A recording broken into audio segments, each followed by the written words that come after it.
Thanks for watching. Don't forget to like, comment, share and subscribe to Mufti Tariq Masood, famous scholar. کہ جو آدمی جس چیز سے بہت زیادہ ڈرتا ہے نا وہ چیز اس کے اوپر نفسیاتی طور پر مسلط ہو جاتی ہے. جیسے جو لوگ ہر وقت ڈرتے ہیں کہیں زبان سے طلاق نہ نکل جائے, طلاق نہ نکل جائے, طلاق نہ نکل جائے, ان کو خواب میں بھی طلاقیں آ رہی ہوتی ہیں اور جاگتی حالت میں بھی. میرے پاس ایسے آئے ہیں کیسز. ایک صاحب کہہ رہے تھے, انہوں نے مجھے خط لکھا کہ مجھے بار بار ڈر لگا رہتا تھا طلاق نہ نکل جائے, طلاق نہ نکل جائے. تو کہہ رہے ہیں پھر ایک دن کیا ہوا کہ سوتے ہوئے میں میرے منہ سے طلاق نکل گئی, یعنی نیند میں کئی طلاقیں نکلی. اب کیا ہوا, کہہ رہے میں جب جاگا تو میں بے ہوش تھا اور پھر میرے منہ سے دھڑ دھڑ دھڑ طلاقیں نکل گئی, کیونکہ اس کو ہر وقت کی ڈر لگا ہوا ہے کہ طلاق نہ, اس کو پتا ہے کہ طلاق بڑی خطرناک چیز ہے اور بیوی حرام ہو جائے گی, یہ ہو جائے گا. اس نے ذہن پر اس کی پوری کیفیت سے پتہ چل رہا ہے کہ اس کو اپنے شیخ سے محبت تھی, تو اس کو یہ ڈر لگ رہا ہے کہ عقیدت میں کہیں اتنا غلو نہ ہو جائے کہ میں ان کو نبی کے برابر ہی نہ بنا دوں. تو یہ توحید پر اور ختم نبوت پر اتنا پکا تھا, جیسے اس آدمی کو وہم ہو گیا نا طلاق نہ نکل جائے, اس کا مطلب وہ تو طلاق دینے پر کبھی بھی راضی ہو ہی نہیں سکتا, تبھی تو وہم ہو گیا اس کو. خوف لاشعور میں خوف بیٹھ گیا اس کے. تو اب یہاں بھی اس کو ڈر لگا ہوا ہے. تو ایسے آدمی کو یہ فتویٰ دیا جائے گا تو کافر ہو گیا, چماٹ ماریں گے اس کو, بدتمیز, تجھے شرم نہیں آتی, تو اور ڈر جائے گا وہ. ایسے آدمی کو تسلی کا جملہ کہا جائے گا, پتہ ہے کہ یہ اس پہ پریشان بھی ہے, یہ آدمی اس پہ نادم بھی ہے, اور بار بار چیخ چیخ کے کہہ رہا ہے کہ حضرت جان بوجھ کر یہ کام مجھ سے نہیں ہوا. تو ایسے آدمی کو کسی بھی دنیا میں ماہر نفسیات سے پوچھ لو, وہ یہی کہے گا کہ ایسے آدمی کو ڈرایا دھمکایا نہیں جاتا بلکہ تسلی دی جاتی ہے. تو حضرت حکیم الامہ نے اس کو تسلی دی کہ بھائی یہ جو تمہیں خواب آیا ہے نا اشرف علی رسول اللہ, یہ اس کی ایک اچھی تعبیر ہے. وہ یہ کہ اس میں اشارہ ہے کہ تم جس سے تعلق قائم کرنا چاہتے ہو وہ متبع سنت ہے, اس لیے اس کو رسول اللہ کے لفظ سے خواب میں تعبیر کیا گیا. سمجھ میں آ رہی ہے بات کہ وہ سنت کی اتباع کرنے والا ہے. اب رہا یہ مسئلہ کہ کیا ایسا خواب کسی کو آئے, تو اب میں اس کو قرآن و سنت کی روشنی میں تھوڑا سا بتاتا ہوں کہ خواب میں جو چیز جیسی نظر آتی ہے حقیقت میں وہ ویسی نہیں ہوتی. حضرت ابو ہریرہ رضی اللہ تعالیٰ عنہ کی حدیث ہے صحیح مسلم میں. دیکھو بیڑیاں آپ کے پاؤں میں اگر پڑی ہوئی ہوں عام حالات میں, آپ اس سے پریشان ہو گئے یا خوش ہو گئے؟ پریشان ہو گئے. بیڑیاں کس کے پاؤں میں ہوتی ہیں؟ بولو نا بھائی, چور کے پاؤں میں ہوتی ہیں. بیڑیاں کس کے پاؤں میں ہوتی ہیں؟ چوروں کے پاؤں میں, جن پہ جرائم ثابت ہوتے ہیں. اکثر و بیشتر, کبھی بے گناہ کے بھی ہوتی ہیں, اکثر و بیشتر کس کے پاؤں میں بیڑیاں ہوتی ہیں؟ چور کے. لیکن حضرت ابو ہریرہ کی حدیث ہے صحیح حدیث, وہ فرماتے ہیں کہ احب القید فی المنام, کہ میں خواب میں اپنے پاؤں میں بیڑیوں کو پسند کرتا ہوں. مجھے خواب آئے اور میرے پاؤں میں بیڑیاں ہوں تو یہ اچھا خواب ہے, برا خواب نہیں ہے. آگے شارحین نے لکھا ہے اس لیے برا خواب نہیں ہے کہ یہ اس کی علامت ہے کہ دین پر آپ کیا ہیں, ثابت قدم ہیں. بیڑیاں پڑی ہوئی ہیں, انشاءاللہ آپ ہلیں گے نہیں.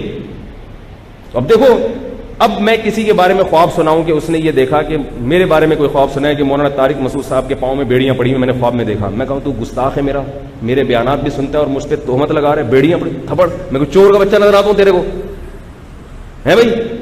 میں کوئی شکل سے تیرے کو چور نظر آتا ہوں؟ تو یہ میرے پاگل ہونے کی دلیل ہوگی, ٹھیک ہے, کہ خواب کی چیز کو میں حقیقت پر قیاس کر رہا ہوں, خواب کی باتوں کو میں جاگتی حالت پر قیاس کر رہا ہوں. خواب میں بڑی عجیب عجیب چیزیں ہوتی ہیں. ابن سیرین رحمہ اللہ کے دور میں کسی کو خواب آیا کہ میں نے دیکھا کہ میری چارپائی کے نیچے آگ لگ رہی ہے. تو انہوں نے بتایا کہ بھائی وہ کھودو نیچے خزانہ ہے. کھودا تو خزانہ تھا. انہوں نے کہا سردیوں میں آگ کا دیکھنا یہ کیا ہے؟ رحمت ہے اللہ کی. ایک واقعہ لکھا ہے, واللہ عالم کی سند نہیں ہے تو چھوڑو, یہ کوئی ہمارا استدلال اس سے نہیں ہے, ٹھیک ہے. اور تاریخی واقعات کے لیے سند کا بہت زیادہ مضبوط ہونا بھی ضروری نہیں ہے. یہ بھی ایک بات ہے جو میں بھی بتاؤں گا, اس پہ بھی لوگ پکڑتے ہیں ہمیں, اس تاریخی واقعے کی سند صحیح. ہاں, اس تاریخی واقعے سے کوئی شرعی مسئلہ ثابت ہو رہا ہو پھر اس کی سند کا صحیح ہونا ضروری ہے. اس کو بھی کچی پکڑ کے رکھیں, میں اس پر بھی مجھ پر الزامات لگیں, اس کا میں جواب دوں گا. تو میں یہ عرض کر رہا تھا کہ پہلی بات یہ کہ خواب میں کی تعبیریں ہوتی ہیں. اگر خواب میں کسی نے دیکھ لیا کہ فلاں رسول اللہ فلاں رسول اللہ, تو یہ اس کی علامت نہیں ہے کہ وہ ختم نبوت کا منکر ہے. وہ خواب ہے, اس پہ کیوں ڈانٹ لگا رہے ہو اس کو؟ ام الفضل رضی اللہ تعالی عنہا جو رسول اللہ صلی اللہ علیہ وسلم کی چچی تھیں، ان کو خواب آیا.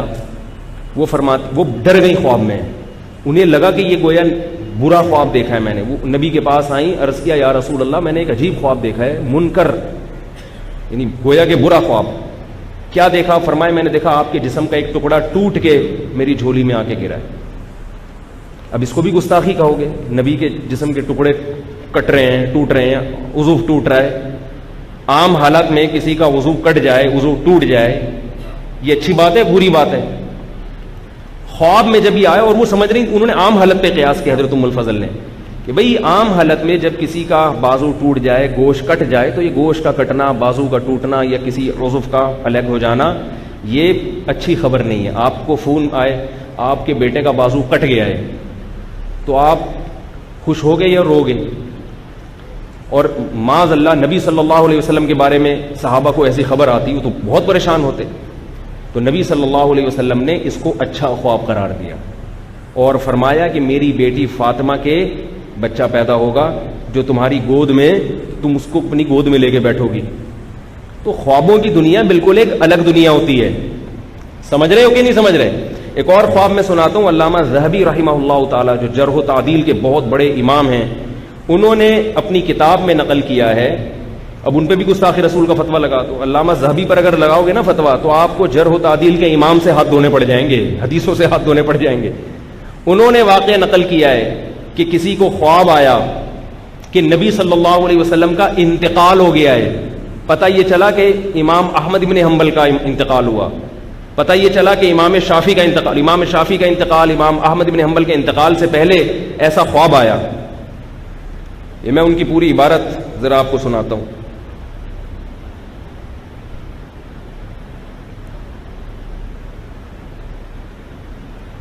ہاں، امام ثوری، امام شافعی اور امام احمد بن حنبل تذکرۃ الحفاظ میں ہے کہ امام شافعی، امام احمد بن حنبل اور امام ثوری رحمہ اللہ تعالی کے بارے میں بھی یہ خواب آیا ہے. کسی نے بتایا کہ میں نے خواب میں کیا دیکھا، کس کا انتقال ہو گیا؟ نبی کا. بعد میں پتہ چلا امام شافعی کا انتقال ہو. کیا مطلب؟ کیا وہ امام شافعی کو نبی قرار دے رہا ہے؟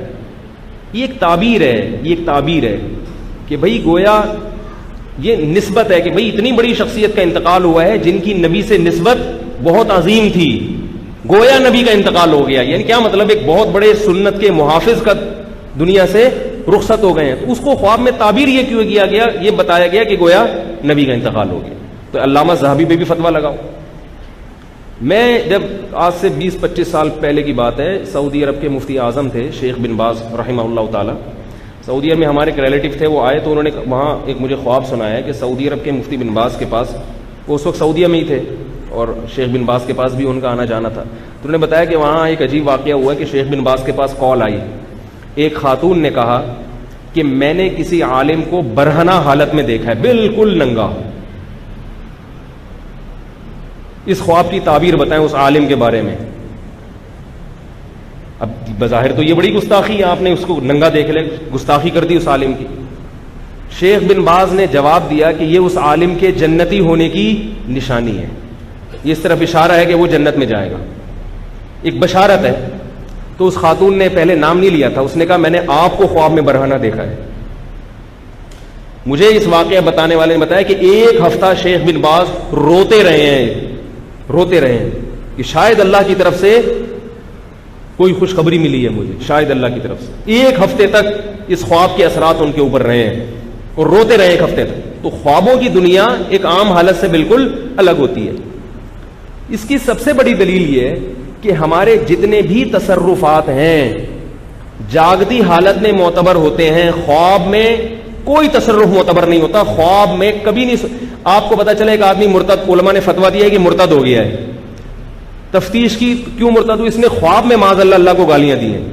کبھی دیکھا کہ اس پہ علماء نے کفر کا فتویٰ؟ آج تک تاریخ میں کوئی ایسا فتویٰ ہے؟ اور وہ عالم وہ جب کسی کو خواب سنائے گا تو پھر اس کی حالت دیکھی جائے گی. اگر وہ برا آدمی ہے تو اسے کہا جائے گا بھائی اپنے اعمال ٹھیک کرو، اور اگر اچھا آدمی ہے تو اس کی کوئی اچھی تعبیر نکالی جائے گی. سمجھ میں آ رہی ہے بات کہ نہیں آ رہی؟ مجھے ایک شخص نے خواب بتایا کہ حضرت میں نے خواب دیکھا کہ میں معاذ اللہ رسول اللہ صلی اللہ علیہ وسلم کو قبر میں دفن کر رہا ہوں. مجھے معلوم تھا کہ وہ آدمی کافر نہیں ہے. میں نے اس کی ایک اچھی تعبیر بتائی. میں نے کہا مجھے ایسا لگتا ہے کہ آپ سنتوں کو آہستہ آہستہ چھوڑ رہے ہیں. تو یہ نبی کو دفن کرنا میرے خیال میں یہ تعبیر ہے کہ آپ سنتوں کو آہستہ آہستہ اپنی زندگی سے نکال رہے ہو. تو شریعت کو فالو کرو. اس خواب میں آپ کو تنبیہ کی گئی ہے, ورنہ یہ اس کو بھی گستاخی پر لے جایا جا سکتا ہے. تو یہ فضول قسم کی لوگ ہیں جن کا بیٹھ کے کام کیا ہے, توپیں چلانا. تو تمام دوائیں بچوں کی پہنچ سے دور رکھیں. ہمارا دین یتیم نہیں ہے. اور ایک اور بات, جاگتی حالت میں بھی یہ کہہ رہا ہے غلطی سے نکلا, بے حصہ, زبان مجبور. نفسیاتی اثرات تھے نا, آپ کسی نفسیاتی ڈاکٹر سے جا کے پوچھیں, وہ آپ کو ایسے کیس صبح و شام بتائے گا. کبھی فرط محبت میں انسان سے غلطی ہوتی ہے, کبھی نفرت میں, کبھی خوف سے ہوتی ہے کہ یار یہ میرے منہ سے کیا نکل رہا ہے, پھر وہ نکلتا رہتا ہے. یہ تو نفسیاتی ایک وہ ہے, ایسے آدمی کو تسلی دی جاتی ہے. تو یہ غلطی سے ہے, اور غلطی سے اگر کسی کی زبان سے ایسا لفظ نکلے گا تو وہ بھی معاف ہے. یہ بھی حدیث سے ثابت ہے, صحیح ہے مسلم کی حدیث ہے. رسول اللہ صلی اللہ علیہ وسلم نے ارشاد فرمایا, تم سے پہلی امتوں میں ایک شخص گناہگار تھا. آپ صلی اللہ علیہ وسلم نے فرمایا کہ للہ اشد فرحم بتوبت عبدہ, اللہ تعالیٰ اپنے بندہ کی توبہ سے بہت زیادہ خوش ہوتے ہیں. پھر آپ نے مثال دی کہ اس شخص سے بھی زیادہ خوش ہوتے ہیں کہ جس کے پاس ایک سواری تھی, سواری کے اوپر سامان تھا, اور وہ بیابان جگہ پہ تھا, ریگستان میں, وہ سواری سمیت اس کا سامان گم گیا. اب یہ موت کے انتظار میں آ کے لیٹ گیا. اس کو پتا ہے میں اس ریگستان میں بھوک اور پیاس سے تڑپ تڑپ کے مر جاؤں گا.